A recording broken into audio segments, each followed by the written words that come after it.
faithandmarriage.org. Spots are limited, so please register today. Thank you very much. God bless, and we hope you can join us. Hey, I'm Keith Spiro from NOLA.com and the Times-Picayune. My guest this week on Let's Talk is Lafayette guitarist and record producer CeCe Adcock. CeCe, you produced the Rolling Stones' contribution to the new Clifton Chenier tribute album. What was your overriding emotion in the recording studio with the Rolling Stones? It's only Zydeco, but I like it. I like it, yes I do. There you go. It's only Zydeco, but he likes it. Tune in this week for stories about recording with the Stones on Let's Talk. We're local and educational. You're watching WLAE-TV, celebrating 40 years of New Orleans public television. Inside New Orleans Sports with Eric Asher is underwritten by... At Villere's Florist, we deliver the magic of flowers 7 days a week to the North Shore and South Shore in the New Orleans area.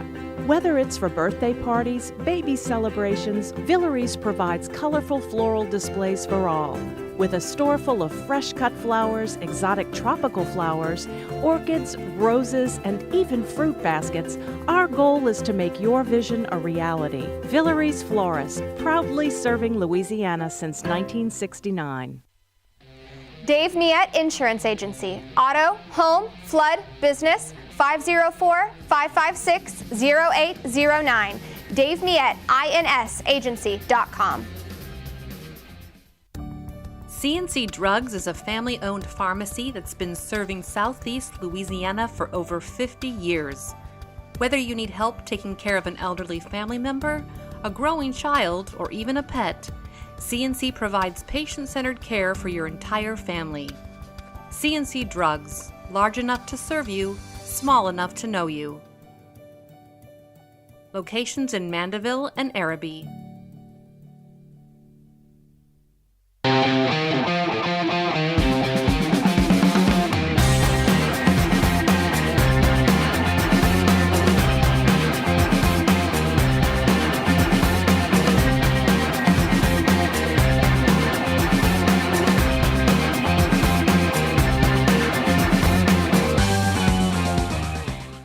Good evening and welcome to another edition of Inside New Orleans Sports. I'm your host, Eric Asher. Over the next hour, we'll cover all the home teams, and we'll try to get to it. Of course, LSU, after winning their national championship, we'll talk about what's happening to the baseball team. Pelicans, again, a lot of moves for the Pelicans over the last week.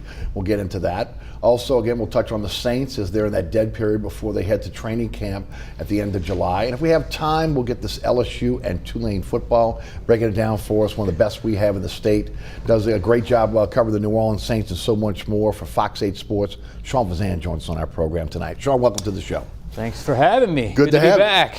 Good to have you back. Fun week to be on. Huh? What a week to be on is right. Going on, man. It's normally a slow season, but it ain't slowed up yet. I thought it was going to be a situation where we'd be talking a lot just about LSU, and then we kind of morph into the Saints a bit. But wow, we'll have a lot to talk about when I'm already getting my water ready. I gotta make sure. Gotta make sure you're not parched because we got a lot to talk about for sure. Hey, before we get started.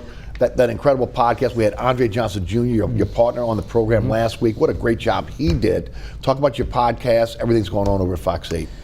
Yeah, well, we have a lot. Right now we have the every Tuesday night the overtime show at 10:35, a Thursday night the final bet at 10:35, Sunday night the final play at 10:30. We have the Fox 8 Overtime podcast with Andre Johnson Jr. and myself. We air those every Monday, Wednesday, Friday on wherever you get your podcast, also the Gulf Coast Sports and Entertainment Network. We have a lot coming up once training camp begins. In fact, we may not be able to do this where I get to tell you all my shows because it might take up too much of the segment, which is how much we're going to do once training camp gets here. But for now, that's what we're doing. Some of us are starting to unplug a little bit, get a little vacation in before the late July season gets here where it gets really, really busy. But it's hard to say it can get much busier than it's been the last couple of weeks. It's been wild the last couple of weeks. Wow. So, but it's been fun, and here we are. Well, as someone that again covers this in the media, as someone that has a radio talk show, host, and obviously is a host of this TV show, at least we got something to talk about. Yeah, a lot. Because this is usually the dead period. Yeah. And I was telling my wife the other day, because we're planning to take a little time off as well.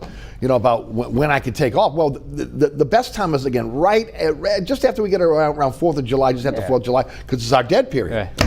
don't know how dead it is right now. We'll see how it plays out. But with that said, we'll start off with something again that really, again, excited everyone in the state of Louisiana. And that's LSU winning its 9th national championship in baseball, sweeping Coastal Carolina in the College World Series, actually going undefeated in Omaha. Sean, most people believed with the #1 transfer portal class, with the #1, again, recruiting class, and what Jay Johnson has been able to do over the last few years, that LSU would be in this position. But there were a lot of question marks throughout the seasons, right? I mean, we talked about it on the radio show. We've talked about it here. The pitching staff, the inconsistency there. Where are you going to find? Who's going to be in the bullpen? The undisciplined at the plate.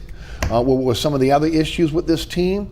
But I'll tell you what, got to give Jay Johnson a tremendous amount of credit. When you want to talk about having your team peak at the right time, he pushed all the right buttons. You know, there's so many compartments to a national champion team, and so many of these teams take on so many different identities. I mean, this team looked nothing like the team that won it a couple of years ago, where they were, star power off the chain. They had, an elite hitter in Tommy Wise. They had, Trey Morgan. They had Dylan Cruz, best player in baseball, outside of Paul Skeens, who was the best player in baseball, the best pitcher in baseball. I don't know that LSU had a level 10 type player, but they had a more well-rounded, complete roster, and it really depended heavily on Jay Johnson and decision-making that you have to do in the game of baseball, in the chess match that is baseball. And once they got to Super Regionals, it just felt like he had such such a good, clear objective of what he wanted to do, how he was going to coach. And I say this, and I talked to Madeline Adams, my coworker that was in Omaha. I was Omaha. She goes, well, a little different this time. There was a very matter-of-fact feel, like we're supposed to be here, we're supposed to get this done. It was so smooth and clean from start to finish when you talk about Super Regionals to actually winning it all. And you kind of step back and you say, well, how did they get that done? Well, I think, look, there's a lot of components, as I said, but the #1 reason was Jay Johnson, because of all the moves that he made, and it just felt like every single move was the correct one. And by the time the College World Series ended on that Sunday against Coastal Carolina, it was clear LSU deserved to be the national champion. They were the best team. They deserved to win, and they just took the the shortest distance from point A to point B as a straight line. They took that straight line approach, and they got it done. And my hat's off to them. 8 is great. LSU wins again, and they deserved every bit of it. To your point, again, a lot of unknowns about this team. And look, it's going to be like that now in college athletics because of, again, the turnover of the roster every single season. And in baseball, you're dealing with, obviously, again, players going to the major leagues. The opportunity when maybe you're bringing in when you have a recruit that is again signed on and said, look, I'm coming to LSU, but again the major leagues come in and they end up again drafting that player. They end up moving on. Of course, helps when you got the NIL money LSU has, the brand LSU has. We'll get into that in a few minutes, but an unselfish team is what I saw. Okay, because again, guys, next man up in the bullpen, whoever it was, the pitchers, etc. And then also, a lot of times, again, in baseball, as you know, guys get comfortable with where they bat in the lineup. Yeah, right. Okay, they don't want to be moved. And again, Jay Johnson was able to move his players based on, again, who they were playing, what pitcher they were playing, and again, it was seamless. It really was, and it was not flashy. It was elite pitching, elite starting pitching. It was phenomenal defense, and it was patient, disciplined hitting. And that was my biggest fear going in was, okay, are they going to be able to score enough runs to win it all? They scored more than enough runs because once they got to Omaha, you don't need to score as many runs because of the defensive ballpark. And it really took on an identity of a well-rounded team that basically just forced the other team to make more mistakes. And if you really watch the games, every team they played just made more mistakes than LSU. And LSU was just clean, disciplined, fundamental. They made the correct baseball move whenever they had to do it. Didn't panic when they got down, as evidenced by that Arkansas game. And they deserve to be here because, look, it's hard to constantly make the right decision time and time. It's a chess match. It goes back and forth. Lefty, lefty, righty, righty. Pinch hit here, pinch hit there. Walk a guy, pitch to a guy. Whatever the case may be, it just felt like Jay Johnson's decision-making was flawless all year. But it's one thing for the coach to make that decision. The player has to execute, and you could just tell that team bought completely into what Jay Johnson was selling. And an evolution from, again, when they went when they went fall ball to when they went into camp to again what we saw during the season. And one of those examples is again the discipline at the plate. There was a lot of talk throughout the season, again, about the lack of discipline play, going after bad pitches. You saw them in the postseason work pitchers. They worked pitchers, and they made those pitchers throw strikes. Every one of them. And, you know, for a run there, I was on your show, I was like, when's the last time an ace that they faced got through 4 innings? It was a run where, I mean, like the Arkansas pitcher, I'm like, this guy's done after 2 innings. This is unbelievable. UCLA, done after 3 innings is unbelievable. So you're talking about patience. You're forcing guys to throw strikes. You're taking a lot of pitches. You're fouling off a lot of pitches. That's discipline, and that's coaching, because that's in-season adjustment. There were times they're scoring 0 runs in the SEC. There's times they're scoring 1-run games in the SEC. And I was worried about. And also that SEC gauntlet proved to be the best thing for them, because I was concerned. But then once they got through it, on the other side, wasn't as many SEC teams except Arkansas, and they were able to overcome Arkansas. So I think all in all, it was a season that maybe started off with one identity, but finished with another. And you can't argue with the results. Here they are, the 8th national championship. No, I agree. And look, and I think you put it best. You look at this team, the evolution of the team. You look at, again, going through that SEC gauntlet, which everybody, again, was so worried about this team because of, again, how things were kind of up and down the SEC at times. But again, it made them battle tested for again, the postseason play, and it did. And again, when you look at the SEC teams that ended up making it to Omaha on what was forecast to make it in Omaha, it goes to show you again, LSU again just seemed to get better every single year. And that was the part. You know, sometimes you take care of what you can control. Other things tend to fall in place. And the other SEC schools didn't take care of business. I mean, the amount of SEC schools that didn't make it to Omaha was astounding to me. The amount of SEC schools that didn't make it out of regional was astounding to me. And I just felt like how strong that conference was all season. You'd have thought the SEC opponents and regions would have ran through it, but very few did. And LSU was obviously the last team standing. And Johnson has adjusted to again the ever-changing face of college athletics.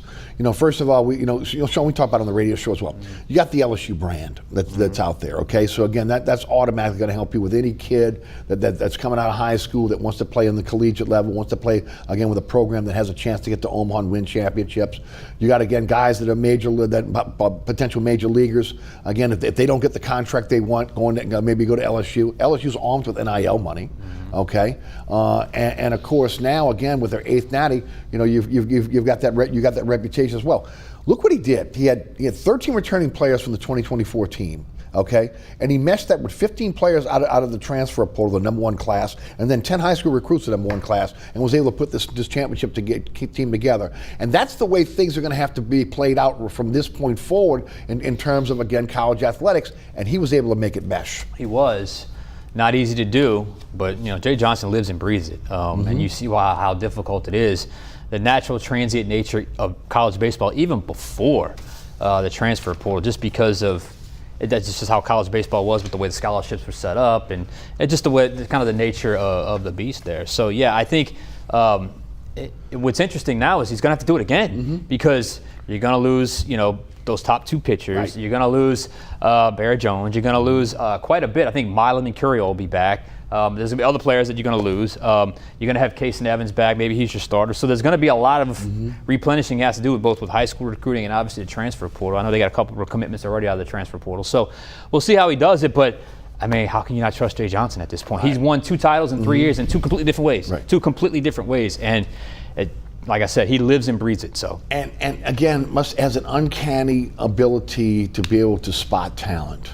You look at again. That's it. I mean, that's everything. I mean, across the board, and knows again, I guess, a vision for that as well. Something that Sean Payton did very well for the New Orleans Saints, having a vision for a player. Look at the situation. Look at Cade Anderson. How many people really thought about Cade Anderson last year? Not many. He comes in and again, he's the best pitcher in America. Iverson again comes in and a 1-2 punch. Once you got those 2 guys in place and they were healthy, the sky was the limit for this team. Yeah, and look, once they both found their groove, it was unbelievable to watch because it just became so dominant. Where one side, aces against LSU aren't getting through the 3rd or 4th inning. Cade Anderson's throwing complete games. Irons is getting to the 7th inning, 6th in the 3rd, whatever it was. They're striking guys out, which is huge. I mean, it's good. It's easy to have elite defense when your pitcher's striking a lot of guys out. Right. So I think even that wasn't Jay Johnson envisioned. I thought probably thought Cade Anderson was going to be their ace, be a good ace, and Ianson was going to be a strong 2. I don't think he envisioned the best 1-2 punch in America with first and third or first and second in the entire college baseball in terms of strikeouts. Right. Weren't just good pitchers, but frankly, pitchers with a lot of stuff, strike a lot of batters out. And it's hard to beat a team. It's hard to beat a team when you're striking out as much as other opponents were doing. And no disrespect to the Sun Belt or Coastal Carolina, but they were doing against SEC teams all season long. Okay, and that's, I mean, again, you're going up against the cream of the crop in America every single week. All right, USC has 12 championships. LSU now has 8. A lot of their championships came in the 70s. The last one came in 1998. LSU is a blue blood when it comes to baseball. Is it the top program in baseball in your opinion? I mean, name one that can rival it. I mean, especially now with kind of the rebirth or the kind of the bounce back over the last couple of seasons with the 2 natties in the last 3 years, and with the way the system's now set up. I mean, is it more favorable to LSU? I would say yes. I mean, they did it when it was difficult, but then you go back to the Skip Bertman days, and not as many schools put as much emphasis on college baseball. I think that has definitely changed, but so has the ability to get top talent from other schools because, look, let's be honest, transfer portal is now free agency. So, yeah, I think they're the premier program in America. They've got premier, they've updated facilities at Alec Box. They've got the resume to handle it, and they've got a fan base that cares. I thought Jay Johnson put it perfectly when he says, nowhere else in America do people care more about baseball, college baseball, than in Baton Rouge with LSU. That's not for everybody because that's a two-way street. If you're doing great, they love you, but if you're not, then you're going to hear about it. But you'd rather have that than the apathy that you see in some other programs. And some other programs, even high-profile programs, it's more of a kind of a bonus. Hey, it's something. It's a dead part of the calendar. We can watch a little college baseball. But at LSU, it matters. I mean, you get the right coach that understands that this is what can happen. And look, as we've talked about a couple times in this program, LSU is a destination program. And if you're not going to the major leagues, LSU's not going to get beaten out in terms of money, in terms of NIL money if they really want a player. They have that. They have that ability to do that. So now you're looking at, again, the opportunity to play at the Box, which is a historic venue. Also, again, playing before, 12 to 15,000 fans every time you take the diamond. So, again, a lot of those things are, again, for a player that wants to be in Omaha, wants a spotlight, wants to play against the best of the best in the SEC. LSU's going to be a destination program. Yeah, but like even with all that, it's still not easy. It's still not easy. You still need coaching. It's still not easy. I mean, look, Maneri had some really good teams. I remember that team with Kevin Gossman that lost. Was that the Stony Brook year? Yeah. I remember the year they lost to Coastal Carolina. They had some players on that team. Think of all the great players that didn't win under Maneri. So even saying all that, it's still hard. Yeah. And I just think right now Jay Johnson's got the magic touch. He's at the right spot. And I mean, look, it's always mattered down here. So the results are the results. And also hard work, because again, from what we understand, he again eats, sleeps, drinks baseball. That all he worries about is baseball. It's baseball 24/7 with him. And again, so his total focus is the LSU program. And again, most coaches can say they want to do that, but it's hard to do that. But again, it seems that has been, since he got to LSU, that's kind of been his mantra of, again, focus on the program, trying to get the program to Omaha. And look, he's got 2 natties in 3 years. 2 and 3 years, and as long as he's the LSU head coach, I would expect a little more. I don't know if it's going to be back-to-back because it's hard to win back-to-back. I mean, even Skip only did it once. But, and then obviously the competitive field, it's always, look, Tennessee's going to be back, I can promise you. Arkansas is going to be back, I can promise you. All those schools are going to be back, I can promise you. UCLA going to be back, I can promise you. So you're not always going to win it all, but you always have a chance with the right guy at the top. We'll switch gears here and stay. We'll stay. We won't go to break until the bottom of the hour. We'll shift gears to the Saints, and in this dead period, in between again mini camp and training camp. What did you learn in the off-season workouts and mini camp about this team, if anything? What did I learn? Got to know the coaching staff a little bit. Got to get a feel for how they do things. Got a feel for the fact they're doing things differently. It does feel like the coaching staff is in sync, which is very important, underrated part of the process. So that's certainly good. It's a team that feels like they're taking positive steps towards rebuilding culture, because the last couple seasons, I'll be honest with you, it felt like a funeral sometimes inside that locker room. Not an easy place to be. But outside of that, it's hard to know anything else. I mean, look, they've had a couple receivers that have done well. They've had a couple corners that have done well. We know about the QB competition between Shuck and Rattler, but you're not even to first base with that, because honestly, you've had 7-on-7 for 4 weeks. It's the lightest workload I've ever seen for an off-season training program, off-season conditioning program, off-season OTAs, whatever you want to call it. So I get asked all the time, who's the quarterback going to be? And I tell them, we haven't even started the evaluation. I mean, you can, if you want to put a lot into 7-on-7 with no pads and no pass rush, be my guest. But that ain't real football. Right. Which, in turn, with only 7-on-7, you don't know much about the offensive line. You don't know much about the defensive line. You don't know much about the running backs. You don't know much about the linebackers. So I think there's still a lot more information to gather with the Saints team.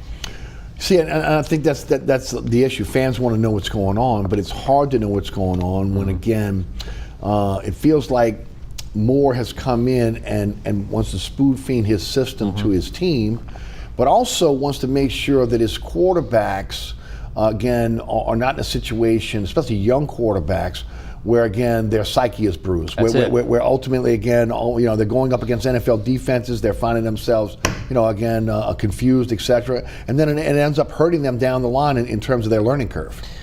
Yeah, and look, he being a former quarterback obviously understands, how, I don't want to say fragile it can be, but it's confidence is a funny thing. It is. It's not always easy to regain it once. And we've seen players, I mean, where the confidence goes away, it's just the look on their face is just different. So if he wants us to take baby steps incrementally, especially with two young quarterbacks that have never won a game, one's never started a game, never played an NFL game, then so be it. I got no problem with it. You made the coaching change. You want it changed. This is change. It's different.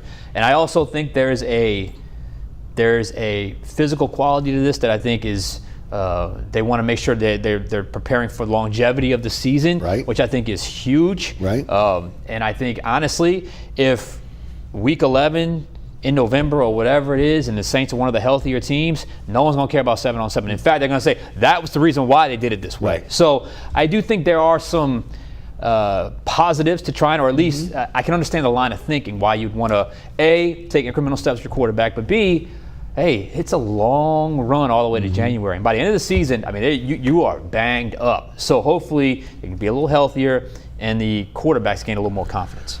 I am surprised they are going to Los Angeles and they're not going to practice with another team, because I always felt that was really, again, a litmus test on, again, where your team was. Nobody wants to keep practice against your own. That gets again at some point. You want to be able to practice against somebody else. You want to hit someone else, etc. And you really can measure your team against what another NFL team in a setting like that is controlled. And I'm surprised about it. And I wonder if that's another case of, we're going to spoon feed everything to our team very, very slowly, and not put them in a situation where, again, they're going to have to go up against another team and it maybe be exposed.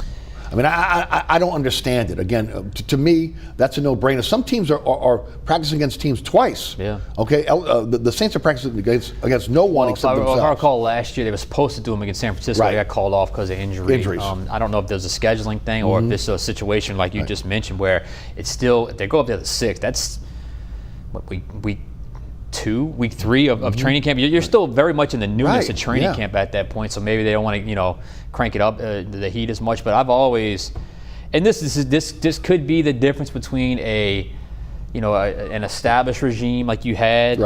I mean, I remember talking to Drew. He's like, I love joint practices. I like these more than preseason games. You can manipulate the situation. You can manipulate different things you work on, and you just don't get that in preseason. It's really good reps. It's really good just information and just going through and just dealing with situations that you don't always get in regular practice, but also in preseason games as well. So is it more of, I want to get my feet under me a little bit as a coach for Kellen Moore? Right. Which is fine. Yeah, it's no possible. problem with that. Or is it, it could be a little bit with scheduling with other teams and where they're going to be, but they're going to see a preseason game. It is interesting. They're going to go basically a mini training camp out in LA. They're not going to, they're going to stay for like 12 days or 10 days. Which I have no problem with. Get out to New Orleans heat. Yeah, get out to New Orleans heat. And I think some of those guys that get the heat for the first time down there, I think it caught them off guard a little bit. Plus, He mentioned something interesting. He said, we talked to him after one of the press conferences, and he said, we asked him how I don't forget the reporter that asked him how he was doing, adjusting to the city. He goes, somebody said, it rains a lot. He goes, yeah, I'm not quite used to that lightning horn that goes off, because now with the Saints facility, if there's lightning in distance, the horn goes off, and you got to go inside. Which you sometimes go, wait, it's not raining. What's going on? So all those things, how chaotic it is down here for the summertime with the heat or the chaotic rain. So I got no problem with them going out west for a couple days, 10 days, a little bit longer stay. It is interesting they're not going to do joint practices, but they couldn't work it out. Needs based on what you saw, and you again saw very little in minicamp and OTAs. What are some holes that maybe the Saints can fill with the $29 million they have under the cap, which is crazy to talk about? Yeah, look, I still think you're going to look for a corner. I still think you're going to look for someone that could play on that outside. You can pencil in as a starter. I still think there's a chance you can go after a big body receiver, even though they got a couple of guys that may be able to be up for the challenge. We'll see. I think those would be the top two needs at this point. I know the veteran quarterback stuff is out there, but everything I'm gathering from them, they're going to hold off on that until they absolutely have to, because there are different factors at play. I know they're playing we got a bunch of coaches that are former quarterbacks, so that can supplement the veteran quarterback hole. I don't necessarily buy that, but if that's what they want to do, so be it. But those would be the two. I mean, if you look everywhere else, I mean, you're not great, but I think you're at least something you can look at your starters and look at some depth. When you talk about that cornerback and that big body wide receiver, those are the two areas I think they need. It is so hard to be able to definitively know what you have in a quarterback if again there is no hitting going on, if again it's not a live practice, and even then the quarterbacks don't get hit. But with that said, based on what you've been able to see for the audience, break down Shuck and Rattler, accuracy, arm strength, mobility, and again it was shorts and t-shirts and helmets. Yeah, I would just say I think Rattler has always played well in that 7-on-7 session. I think he just shines in that area. I think he's a guy that's seeing the middle of the field a little bit better than Shuck right now, which is fairly normal. Just those between the seams, there's a lot of crossing, a lot in front of you, and you got to be on time, because if you're not on time, that's when you're going to get picked off.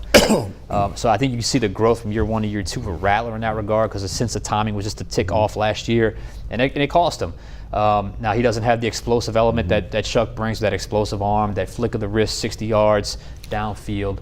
So this is a guy that I think, this is a competition that I think is going to go well into training camp, well into the preseason. It's going to make preseason very interesting. Mobility standpoint, they're probably about even. I mean, Shuck can move. He ran a 4.6 40. I don't know if he ran a lot at Louisville, but he's run in the past. Rattler's a guy that can move. But what's going to end up determining this factor, or determining this race, is, okay, who can you trust down to down? Okay, who gives me more? How much is the other guy going to improve where they're deficient at? And how much are they going to hang their head on where they're good at? And what's going to be the determining factor? And I think what the determining factor is going to be is who handles the blitz the best. Okay. Who handles the blitz the best? I think that is still a very much an unknown, and I think that's something Tyler Shuck is going to have to deal with. I think that's something Spencer Rattler struggled with a season ago. Whoever has the most confidence against the blitz, knows where it's coming, how to slide protection, how to deal with it, not panic. I think that will ultimately be the deciding factor in this QB race. That's interesting, because again, Rattler did have issues with the blitz last year and against NFL teams. And Shuck, in his collegiate career, again, if there was a knock against him on the scouting report, it was maybe not handling the blitz as well as maybe he should have. So there you go, two guys with flaws they have to work on. But you ain't gonna work on it until you see it. No, that's true. If you haven't seen it yet, you ain't seen it. You can do the simulation all you want. You get a linebacker coming up the A gap like that, and you got a slide protection or know where your hot route is right there, and got to get rid of it quickly. It's not an easy thing to do. So both guys have to work on that. That's what I'm saying. I think Shuck can get better between the seams, intermediate. Okay, I don't know if Rattler's he's not gonna have the arm Shuck has, the explosive arm downfield. So even if you call that a wash, okay, what's the determining factor? It's whoever gets the mental part of the game. What's the mental part of the game? Well, that's huge. You got to assign protection. You got to know who's coming. You got to, and if there's a bluff, you got to know where to go after that. So there's a lot of things happening in the game that we just don't know yet. We just don't have enough data yet.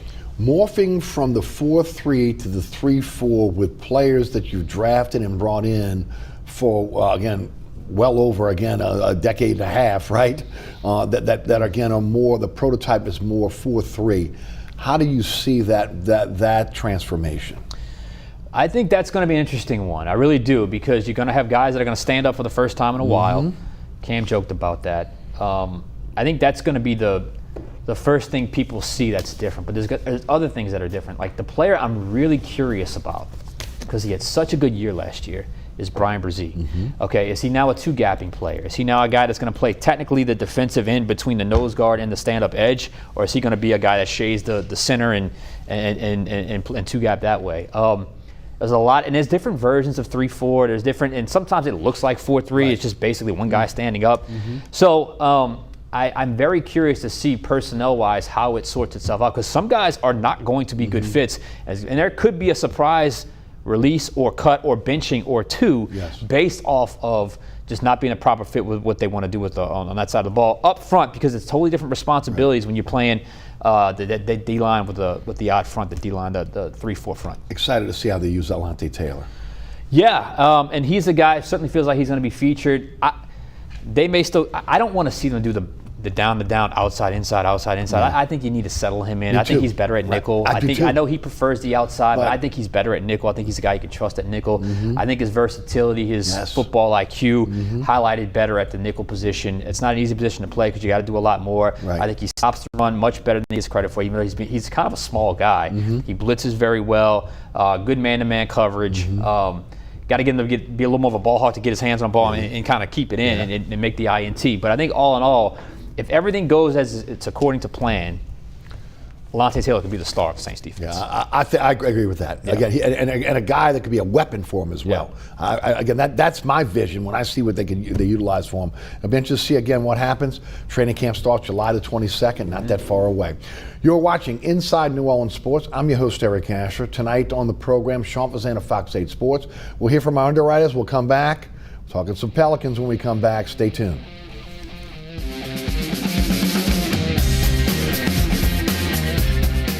Located at 3701 Iberville Street in Mid-City is Katie's Restaurant and Bar. Open 7 days a week, Katie's offers daily specials for lunch, dinner, and Sunday brunch. Serving New Orleans cuisine such as fried shrimp platters, grilled redfish, and a fully stocked bar. And don't forget about our expanded event seating and local entertainment. Featured on the Best of Food Network's diners, drive-ins, and dives, Katie's Restaurant and Bar. Burkhart's Air Conditioning, Heating, and Refrigeration has been family-owned and operated since 1989. Burkhart has energy-efficient solutions and offers brands such as Mitsubishi ductless AC units and Amana, the only manufacturer with a lifetime unit replacement warranty. Burkhart's offers maintenance bundle packages that include servicing your AC, generator, and tankless water heater. For more information on the services Burkhart's provides, visit acpromise.com. Burkhart's Air Conditioning, Heating, and Refrigeration, providing comfort for life.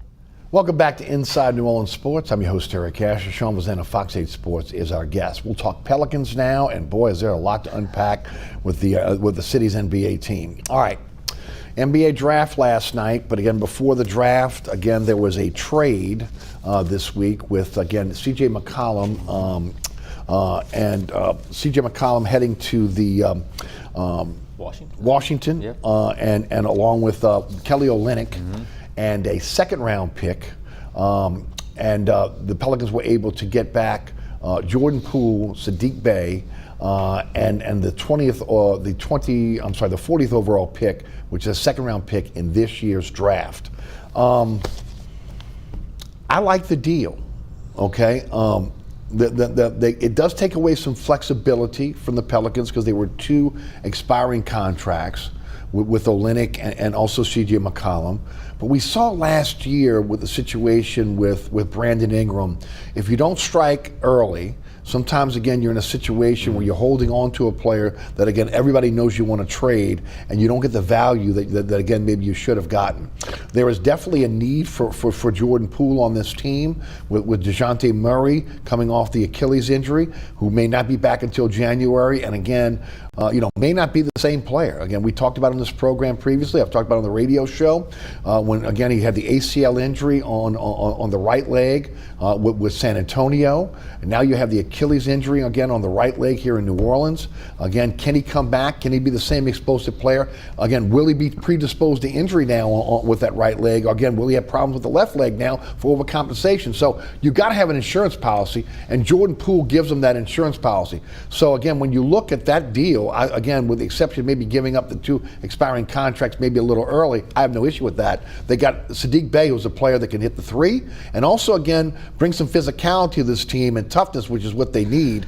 So I like the deal. Yeah, do you? I did like the deal. First of a few big deals, obviously, with the Pelicans and Joe Dumars. He's obviously remaking the roster in his image. I liked what CJ McCollum was able to provide here, but I think we could all agree that it's probably best to get a little bit younger in the backcourt. Jordan Poole obviously allows you to do that. Bey is a player that I think another young player. I know he's coming off of an injury. Is that correct? I think he is. Is he coming off an injury? I'm not quite sure. With the trades? Yeah, the Bey. Bey? Yes. He's coming off an injury. ACL injury. He did not play last year. Exactly. So we'll see how that works itself out. I think they saw an opportunity to get younger. And there's a massive need because you don't know when DeJounte Murray is going to come back. DeJounte Murray is also a David Griffin guy, so who knows how he fits into the long-term plans. You were able to get decent value for a couple of guys on your roster with a couple of expiring contracts. So I think it didn't take long for Dumars to kind of put a stamp on the team. Does it make them better? I think it does, that move in particular, as long as everyone stays healthy, which is it's the X factor for every professional sport there is. And look, just looking around basketball right now, Pelicans are not the only team dealing with injuries, but we saw how much it devastated the team last year. I did a side-by-side for the radio show on Poole and Murray, and they're pretty much the same players. Murray's 6'5", 180, Poole's 6'4", 194. Murray's got the longer frame, Poole's the thicker athlete. Murray's had 8 years in the league, 29 minutes a game, 15 points per game, 5.8 rebounds per game, 5.4 assists, 1.5 steals, 45% field goal, 34% from 3, 79% free throw. Poole's almost the same. 27 minutes per game, 6 years in the league, 16.8 points per game, 2.7 rebounds per game, 3.8 assists, 0.9 steals, 42% field goal, 34% from 3, and 88% free throw. These players are mirror images of each other almost. Exactly.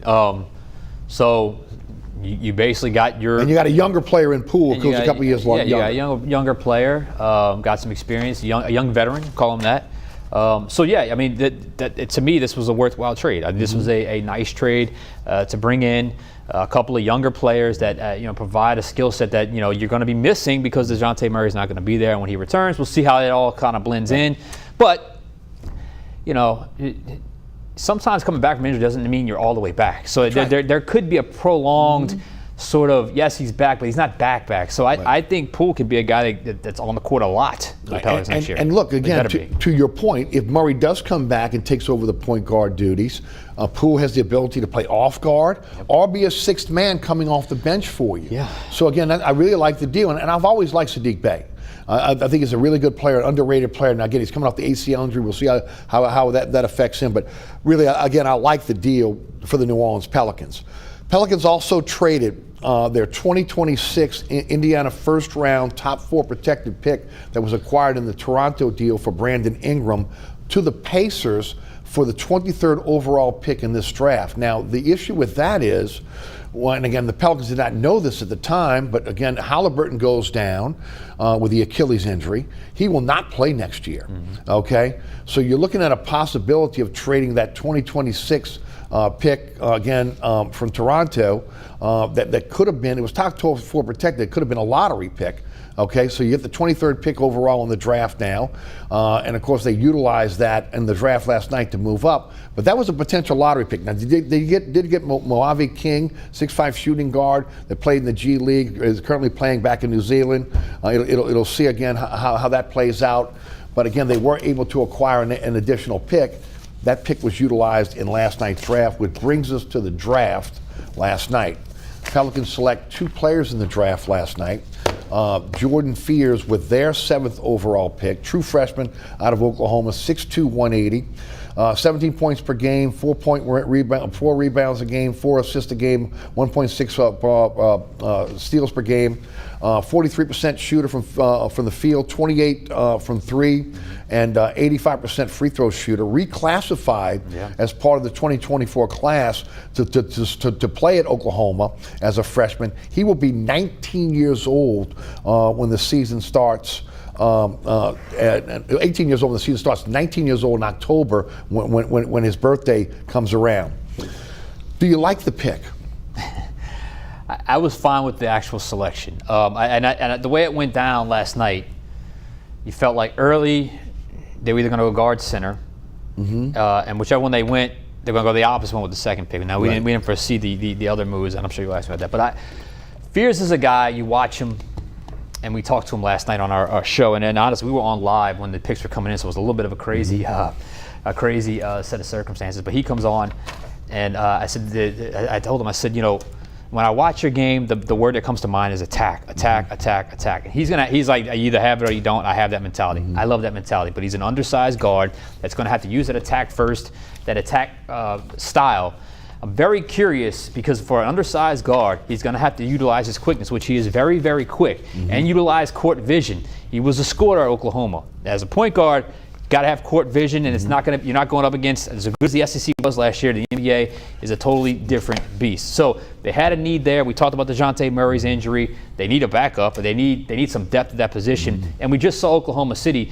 Depth just in general is what's winning right now in the NBA. So I do like the pick. I think he can contribute. I don't know how quickly he gets on the court. I think he's probably a bench player to start. But it was a need. They filled it with the way the board stacked up. I thought it shaped up pretty good for the 7th overall pick with Fears. All right, Jeremiah Fears is a guy that, again, has incredible quickness. Again, a guy that can handle the ball. Elite at the free throw line, right? But, again, a guy that is 6'2.5". He's 180. He's going to have to get stronger. He's going to have to get bigger. 1,000%, yes. Okay, but again, the good news is he's 19, so maybe there's still some growth in him, right? And of course, he looks it like he looks young when you look he at does. it. Yeah, he looks young. There's no doubt about that. So, again, I thought that then getting Jordan Poole, that maybe that precluded them from going after a point guard early, but obviously, again. It seems like, again, Joe Dumars, a lot like Mickey Loomis. When they see a player, they fall in love with a player, they go get that player based on, again, what we've seen in his first draft. The question is, again, how quickly can he be on the floor for this team? And again, especially at 6'2.5", you're talking about when you look around small guards out there, Steph Curry's alike, there's not a lot of 6'2.5" guards that are, again, tops in the NBA. You're 6'4", 6'5", that's going to be something he's going to have to overcome. Yes, it can be done. He's not going to be elite size-wise. We know that, so he's got to be elite in the other areas. If he can beat defenders off the dribble, I think that's where he's going to hang his hat initially. He's got to get better with shot making, at least from the outside. He's not an elite shot maker. Hopefully, he can get better at that. We talked about it last night because that first step is one thing. Beating your initial defender is one thing. Once you get in the lane, though, this NBA league now, it requires these guys to have elite court vision. Does he have that? Yeah. And if he does have that, I think that gets him on the court. Which, I don't think he's starter, but I think he gets minutes. And what do I mean by court vision? When he gets in the lane, it's a lob league now. Can you throw it up with a lob? Can you kick it out to Zion? Right. Do you dribble it back out? Do you pull up and knock down the mid-range jump shot? How good is his court vision? And how tenacious is he on defense? Right. Because it's one thing to have the elite first step on offense, but if you can be quick on defense, that can help as well, especially when it comes to on-ball defense. Two things. First of all, again, when you look at his size, when you look at, again, that may affect him in terms of defensively against bigger players, but I will say this. He played in the toughest league in America last year in the SEC, okay? And again, as a guy that came in and should have been a senior in high school. So again, he's playing as a freshman, as a senior in high school. The other part of it is watching his tapes. a guy with incredible quickness. Yeah. And his ability to, the quickness is what really helps him on the offensive end. He's got a great handle, utilize that quickness. A lot of times defenders will back off on him. That gives him an opportunity to have space to be able to get his shot off. Can he do that in the NBA? Again, with taller, with bigger players. You mentioned about getting into the lane. Look, he's been a guy that can finish around the basket. And that's just his mentality, and right. that mentality may not be the exact mentality you're going to have at the next level, right. honestly. But he can finish in the SEC. So the question is again, will he be able to finish in the NBA where again you're playing against men?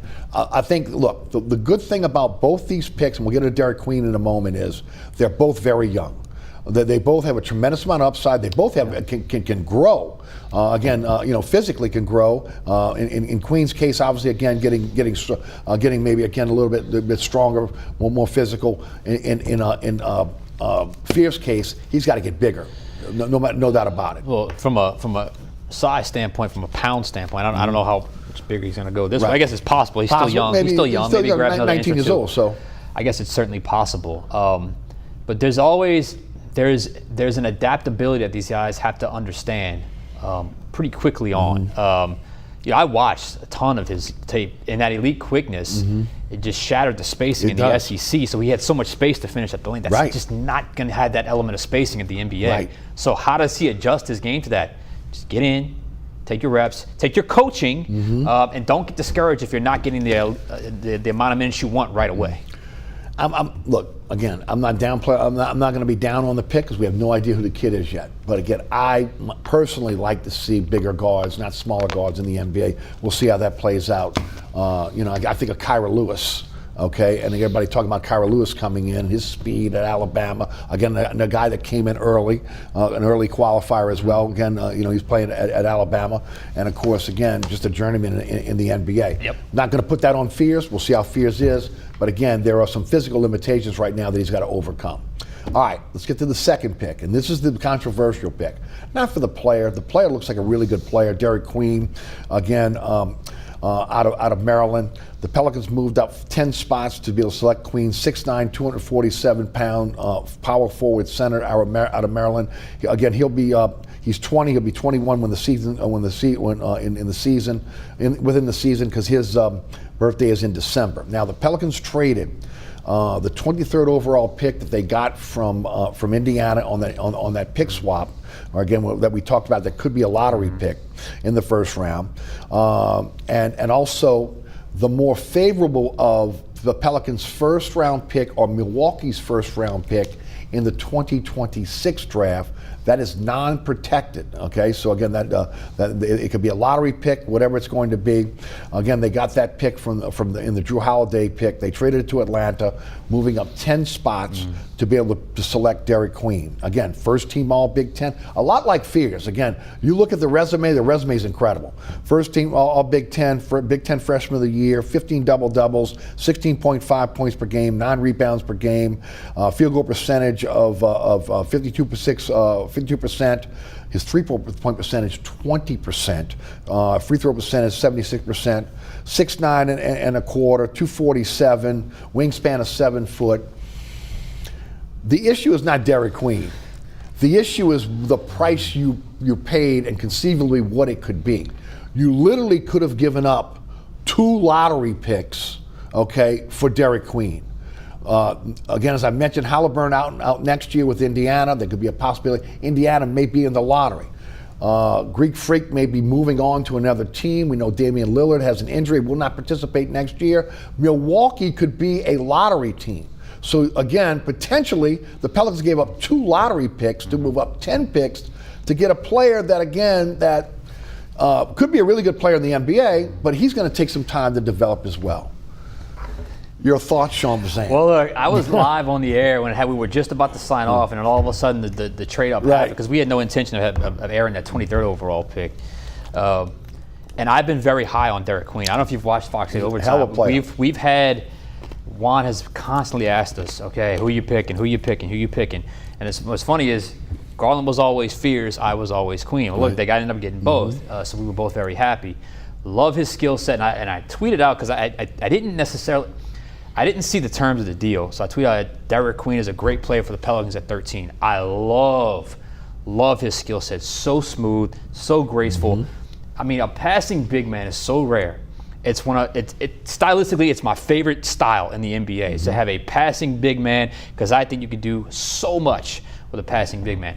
Also, I think he contrasts stylistically with the center they have in Yves Missi. I think he's almost, maybe not a stretch 4, stretch 5, but a guy that can do some things, set up at the top of the key, whatever the case may be. You can just do a lot with a passing big man, obviously. So I think it's a skill set the Pelicans haven't had. I think it's a skill set the Pelicans can certainly take advantage of.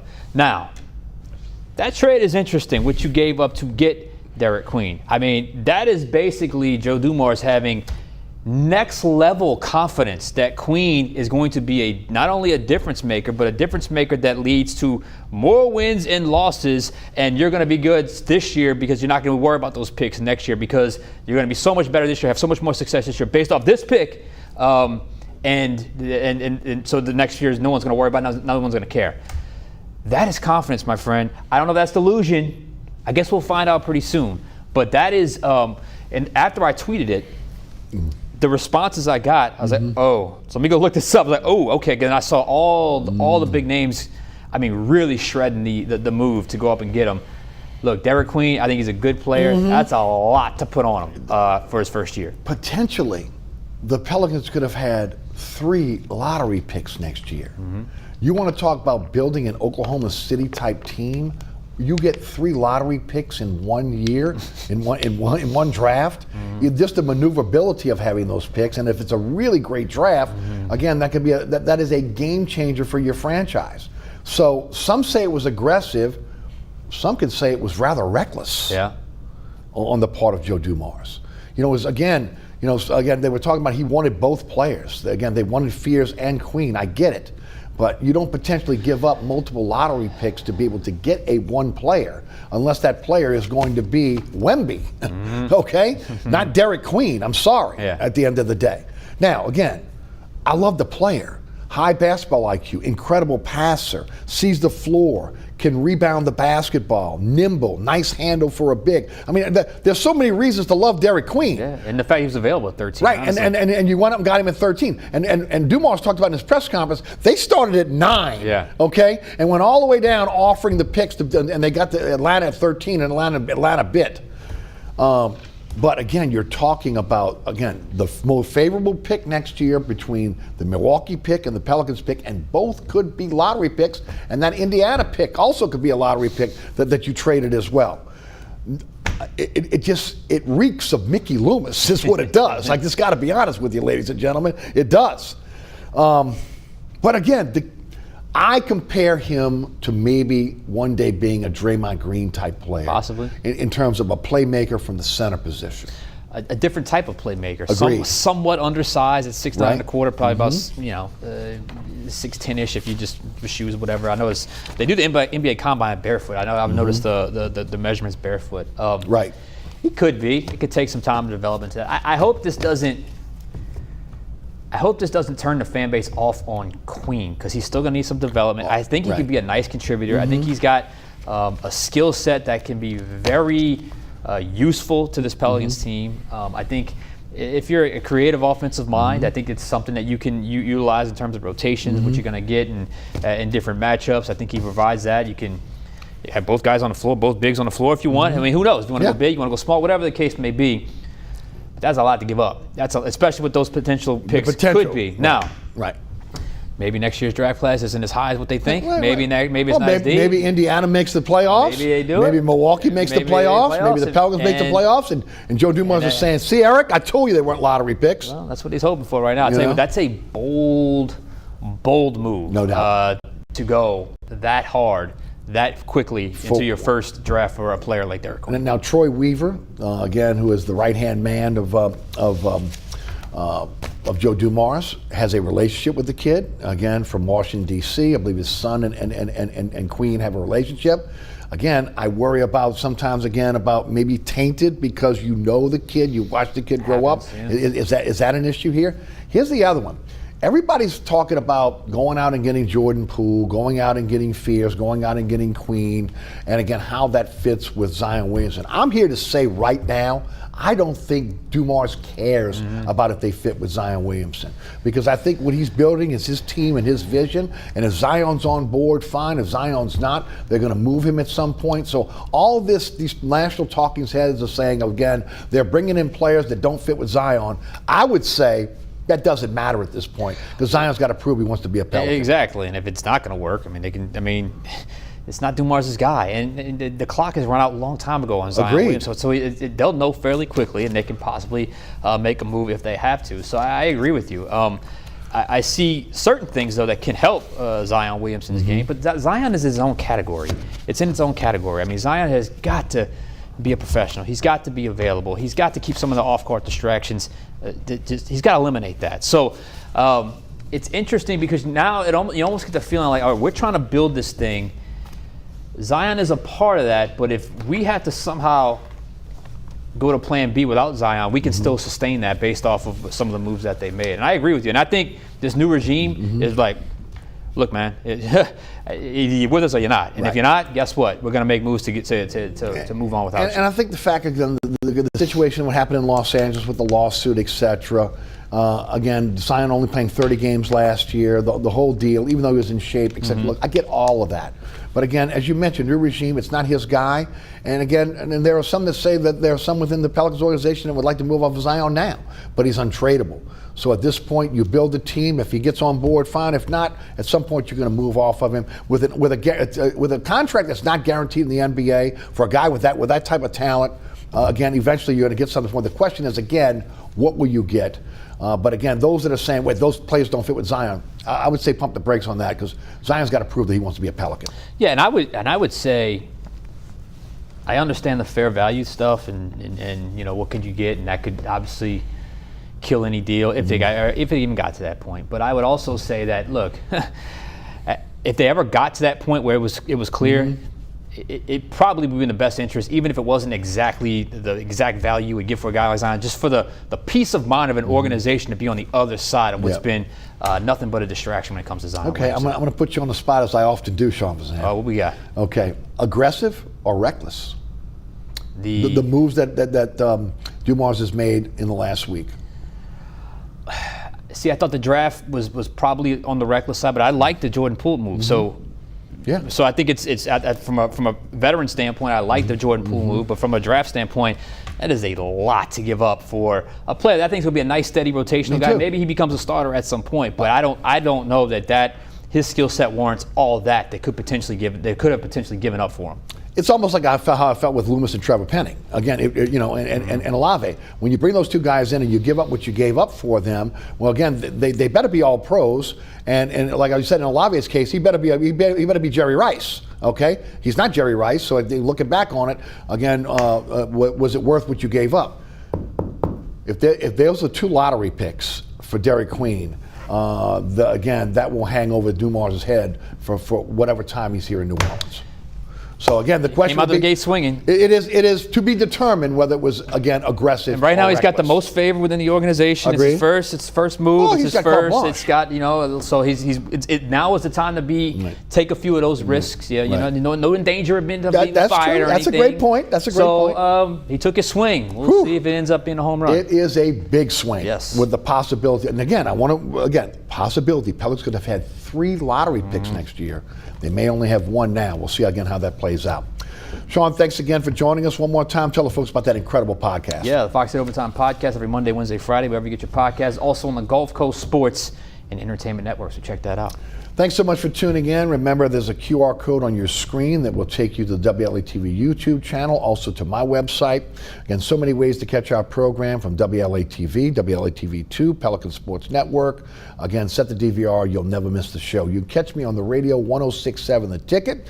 That's 4 to 6 weekdays. You can listen live at ericasher.com. Also, again, on the 106.7 The Ticket website. We have an app, 106.7 The Ticket app, which, again, you can take the show and the station with you everywhere. Also, iHeartRadio app, TuneIn Radio app, other digital platforms. But again, you can take the station, the show with you everywhere. Also want to thank the underwriters who make our show possible. We thank each and every one of those underwriters. Please support our underwriters.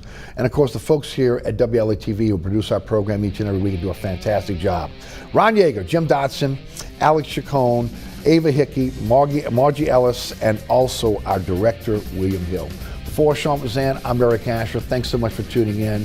We'll see you next week for another edition of Inside New Orleans Sports. Thanks for watching.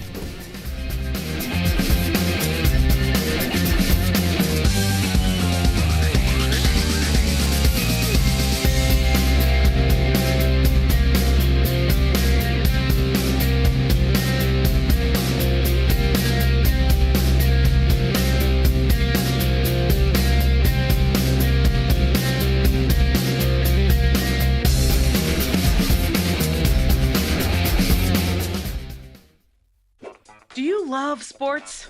Then you should know about STEM.